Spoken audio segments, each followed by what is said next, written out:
এই ভিডিওটা আপনার জীবন বদলে দিতে পারে। একদিন হযরত মুহাম্মদ সাল্লাল্লাহু আলাইহি ওয়াসাল্লাম আয়েশা রাদিয়াল্লাহুকে ডেকে বললেন, হে আয়েশা, আজকে আমি অনেক খুশি। আজকে তুমি আমার কাছে যা চাইবে আমি তোমাকে তাই দেব। বলো তুমি কি চাও?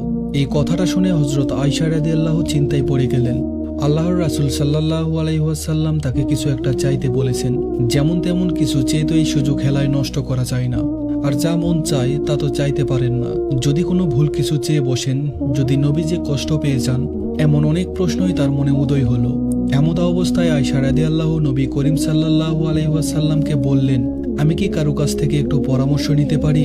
নবী করিম সাল্লাল্লাহু আলাইহি ওয়াসাল্লাম বললেন, ঠিক আছে, তুমি পরামর্শ নিয়েই আমার কাছে চাও। আয়েশা রাদিয়াল্লাহু তখন তার পিতা হযরত আবু বকর রাদিয়াল্লাহু এর কাছে পরামর্শ চাইলেন। আবু বকর রাদিয়াল্লাহু বললেন, যখন কিছু চাইবেই তাহলে তুমি মুহাম্মদ সাল্লাল্লাহু আলাইহি ওয়াসাল্লামের কাছে মেরাজের রাতের এমন কোনো গোপন বিষয় জানতে চাও যা আল্লাহ পাক রাব্বুল আলামিন তার রাসূল সাল্লাল্লাহু আলাইহি ওয়াসাল্লামকে বলেছেন, কিন্তু তিনি সে কথা কাউকে বলেননি। হযরত আবু বকর রাদিয়াল্লাহু আয়েশা রাদিয়াল্লাহুকে এই পরামর্শ দিয়ে বললেন, তুমি আমাকে কথা দাও, নবী করিম সাল্লাল্লাহু আলাইহি ওয়াসাল্লাম যা বলবেন তা সর্বপ্রথম তুমি আমাকেই জানাবে। আয়েশা রাদিয়াল্লাহু সম্মতি দিয়ে নবীজি সাল্লাল্লাহু আলাইহি ওয়াসাল্লামের কাছে গিয়ে বললেন, আমি মেরাজের রাতের এমন কোনো গোপন কথা জানতে চাই যা কখনো আপনি কাউকে বলেননি। প্রশ্ন শুনেই মুহাম্মদ সাল্লাল্লাহু আলাইহি ওয়াসাল্লাম মুচকি হেসে দিলেন।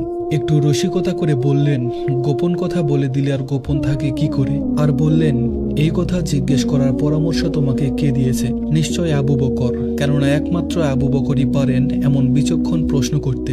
এরপর আয়েশা রাদিয়াল্লাহু তাআলা এর দিকে তাকিয়ে হযরত মুহাম্মদ সাল্লাল্লাহু আলাইহি ওয়াসাল্লাম বলতে লাগলেন, হে আয়েশা, আল্লাহ আমাকে মিরাজের রাতে বলেছেন, এ মুহাম্মদ সাল্লাল্লাহু আলাইহি ওয়াসাল্লাম, আপনার উম্মতের মধ্যে যদি কেউ কারো ভেঙে যাওয়া মন জোড়া লাগিয়ে দেয়, কোনো ব্যথিত হৃদয়ের ব্যথা দূর করে দেয়, তাহলে আমি তাকে বিনিময়ে বিনা হিসাবে জান্নাতে পৌঁছে দিব। সুবহানাল্লাহি ওয়া বিহামদিহি। এই কথা শুনে আয়েশা রাদিয়াল্লাহু তাআলা অত্যন্ত খুশি হলেন।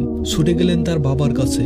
প্রতিশ্রুতি মতো হযরত আয়েশা রাদিয়াল্লাহু হযরত আবু বকর রাদিয়াল্লাহু এর কাছে এসে নবী করিম সাল্লাল্লাহু আলাইহি ওয়াসাল্লামের বর্ণিত কথাগুলো বললেন।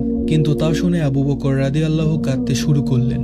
আয়েশা রাদিয়াল্লাহু আশ্চর্য হয়ে জিজ্ঞেস করলেন, বাবা, আপনি তো কত ভেঙে যাওয়া মন জোড়া লাগিয়েছেন, কত বাধিত হৃদয়ের ব্যথা দূর করেছেন, আপনার তো সোজা জান্নাতে যাওয়ার কথা, কিন্তু আপনি কাঁদছেন কেন?